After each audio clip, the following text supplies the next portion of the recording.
रतनपुर गांव के बस अड्डे पर एक बस एक आदमी को उतार कर आगे बढ़ती है। वो सूरज था, जिसका शहर से रतनपुर गांव में तबादला हुआ था। थोड़ा इधर उधर देखने के बाद वो गांव के चौपाल की तरफ बढ़ा। ठंड की पहली बारिश का मौसम था। सूरज चौपाल के पास आता है, जहां गांव के रामलाल काका और कुछ गांव वाले बैठे थे।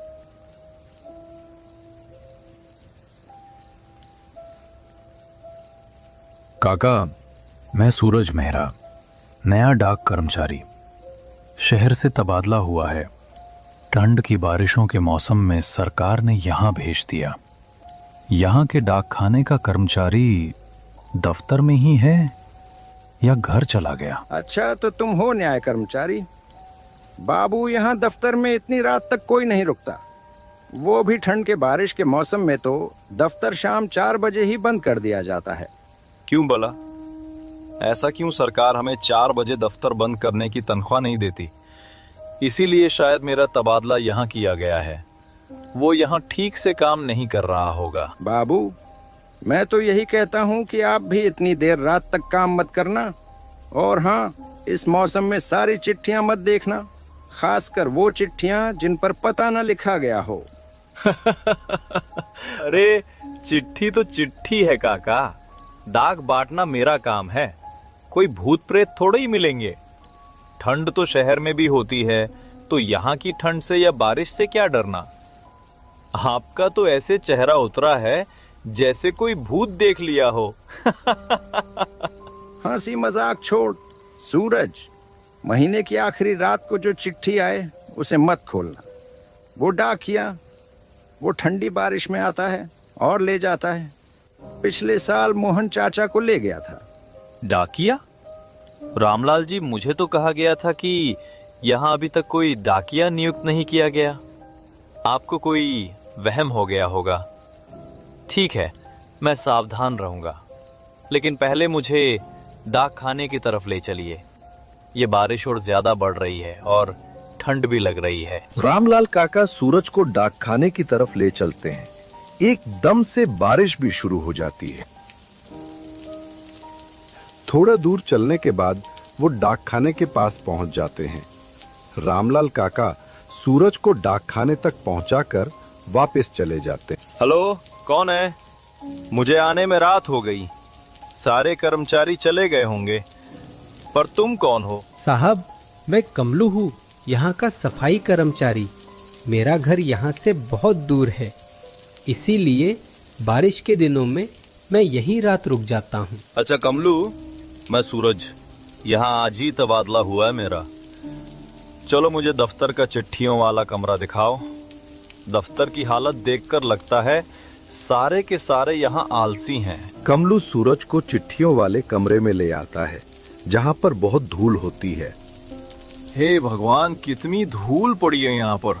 कितनी चिट्ठियां बिखरी पड़ी हैं। तुम यहाँ के सफाई कर्मचारी हो तो ये क्या है?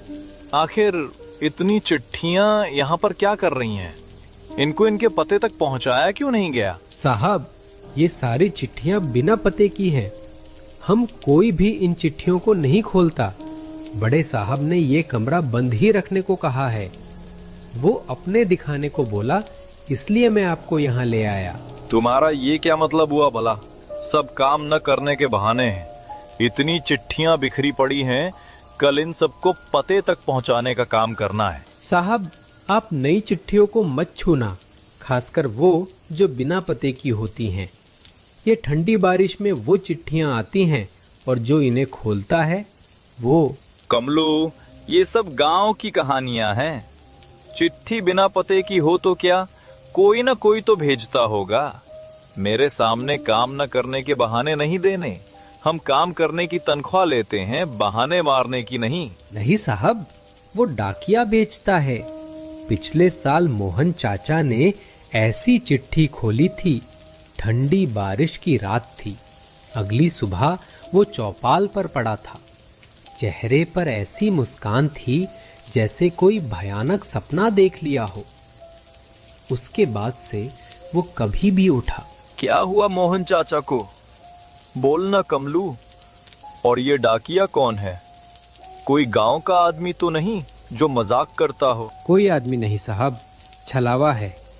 दिखने में इंसानी चेहरा और लाल आंखें। वो ठंडी हवा में आता है और ले जाता है। आप चिट्ठी मत खोलना साहब। कमलू बाहर आकर सूरज को गांव की बातें बता ही रहा होता है कि तभी बाहर से किसी के आने की आवाज आती है। तभी गांव की लड़की माया वहां आती है। वो खड़ी होकर गांव में आए अजनबी को देखती है। कमलू भैया, ये कौन है? वो भी हमारे गांव के डाकखाने में। बाहर बारिश ज्यादा हो रही थी और मैं घर की ओर जा रही थी, तो मैंने सोचा थोड़ी देर यहाँ रुक जाऊं। बारिश थोड़ी हल्की होने पर घर चली जाऊंगी। अरे माया, ये सूरज बाबू हैं। हमारे गांव ने तबादला हुआ है इनका। आज ही पहुँचे ये। यही डाकखाने के मुखिया हैं अब। माफ करना बाबू, मैंने पहचाना नहीं। बाहर बारिश बहुत तेज है, ठंड भी बहुत हो रही है। अगर कोई आपत्ति न हो तो क्या थोड़ी देर के लिए मैं यहाँ रुक सकती हूँ? डाकिया आ जाएगा, इसलिए डर लग रहा है। हाँ हाँ माया जी, वैसे भी ठंड में बारिश में भीगने से बीमार हो जाओगे। आप बैठिए और मुझे ये डाकिये के बारे में बताएं। जब से यहाँ आया हूँ इस डाकिया के बारे में ही सुन रहा हूँ। कमलू, वहां से स्टूल उठा के ले आ। तुम दोनों भी बैठ जाओ। यहाँ की चिट्ठियाँ बस कागज नहीं होती। कुछ चिट्ठियाँ आपके अंदर का डर जगा देती हैं। मेरे चचेरे भाई ने ऐसी ही एक चिट्ठी पढ़ी थी। ठंडी रात थी, बारिश हो रही थी। फिर क्या हुआ? तुम भी कमलू जैसी बातें कर रही हो। बताओ ना माया, ये डाकखाने की कहानियां क्या हैं? और ये डाकिये के बारे में सब क्या क्या बोलते हैं? ये डाकिया है कौन? मेरा भाई रमेश, उसने बिना पते वाली चिट्ठी खोली और अगली सुबह चौपाल पर वो चला गया। चेहरे पर मुस्कान थी। वो डाकिया उसे अपने साथ ले गया। ठीक है बाबू, बारिश हट गई है, मैं अब घर जाऊं। आप बस चिट्ठियां मत खोलना, डाकिया आ गया तो नहीं बच पाओगे। अरे पता नहीं तुम सब लोग ये अंधविश्वास से कब बाहर आओगे। चलो छोड़ो, तुम घर जाओ। माया, इससे पहले फिर से बारिश शुरू हो जाए। ये बोलकर माया वहां से चली जाती है।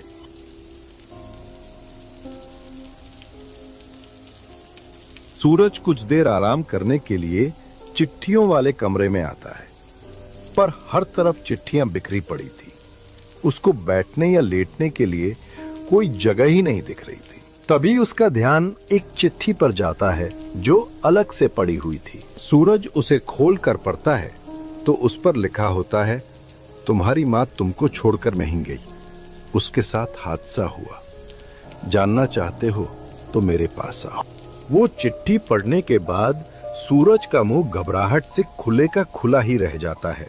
कमलू, ओ कमलू, इधर आ। ये चिट्ठी ये किसने लिखी है? ये चिट्ठी तो मेरे लिए लिखी हुई है। ये कोई मजाक तो नहीं? इधर आओ कमलू, इस कमरे में। कमलू भागकर सूरज के पास आता है। क्या हुआ बाबू? आप क्यों घबरा गए? क्या बात हो गई?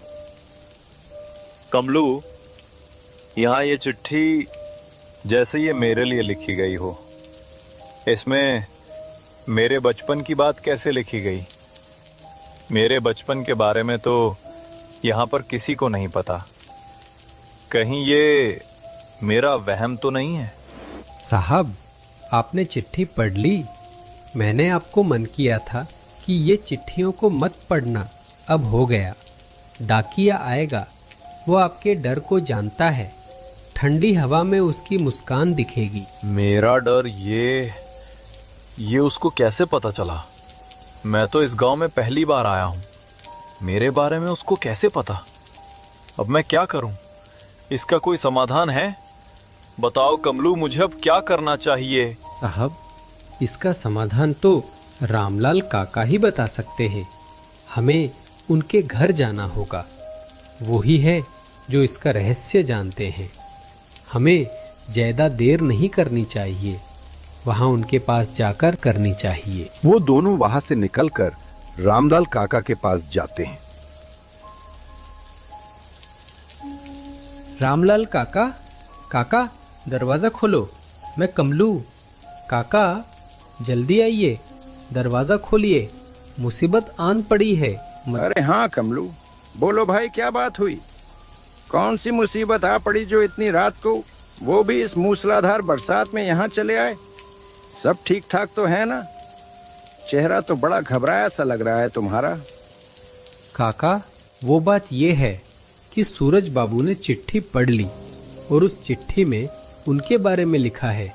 अब क्या करे काका? तुमने वो बिना पते वाली चिट्ठी क्यों पढ़ ली रे? मैंने साफ मना किया था तुझे उस पर हाथ तक मत लगाना। अब तूने बला को खुद बुला लिया है। सुना है जब कोई ऐसी चिट्ठी पढ़ लेता है तो रात में डाकिया खुद आता है और उसे अपने साथ ले जाता है। काका मुझे तो ये समझ नहीं आ रहा कि मेरा अतीत जो यहाँ किसी को नहीं पता, मेरी माँ के बारे में, उसको कैसे पता चला। और मैं तो आज ही इस गांव में आया, मेरे लिए चिट्ठी कहाँ से आ गई? तू भले ही उसके लिए अनजान हो, पर वो डाकिया तेरे अतीत को अच्छी तरह जानता है। तेरी जो छुपी हुई गलतियां और डर हैं, वो सब उसके रिकॉर्ड में दर्ज हैं। और जब वो तेरे डर को पहचान लेता है तो वही डर उसे और भी ताकतवर बना देता है। अगर उसने तुझे निशाना बना लिया तो यहाँ से बचकर निकलना इतना आसान नहीं रहेगा। अब आप ही बताइए काका, मैं क्या करूं? क्या अब डाकिया मुझे भी ले जाएगा? क्या मेरे साथ भी अब वही होगा जो सबके साथ हुआ? तेरे लिए एक रास्ता बचा है। तू पीपल के पेड़ के नीचे बैठकर ठंडी बरसात में उसका इंतजार करेगा। वहीं उसे माफी और मुक्ति दिलाने की तैयारी करेगा, अपनी हिम्मत और सच्चाई से। अगर तू सच्चाई से उसकी आत्मा को शांत करवा दिया तो वही इस गांव को भी माफ कर देगा, वरना ये सिलसिला कभी खत्म नहीं होगा और वही डाकिया फिर लौट कर आया। वो ठंडी बरसात में पुराने पीपल के पेड़ के नीचे चुपचाप बैठा डाकिये का इंतजार कर रहा था। चारों ओर सन्नाटा था, बस दूर कहीं कुत्तों के भौंकने की आवाजें रात को और गहरी बना रही थी। तभी कीचड़ भरे रास्ते पर किसी के धीरे धीरे चलते कदमों की आहट सुनाई दी। कौन है? कौन है वहां पर? मैं तुमसे डरने वाला नहीं हूं। सामने आओ मेरे, जो कोई भी है। मेरे अतीत के बारे में लिखोगे तो तुमको क्या लगा, मैं डर जाऊंगा? मैं तुमसे नहीं डरता। हिम्मत है तो सामने आओ। दिल की धड़कन तेज हो गई।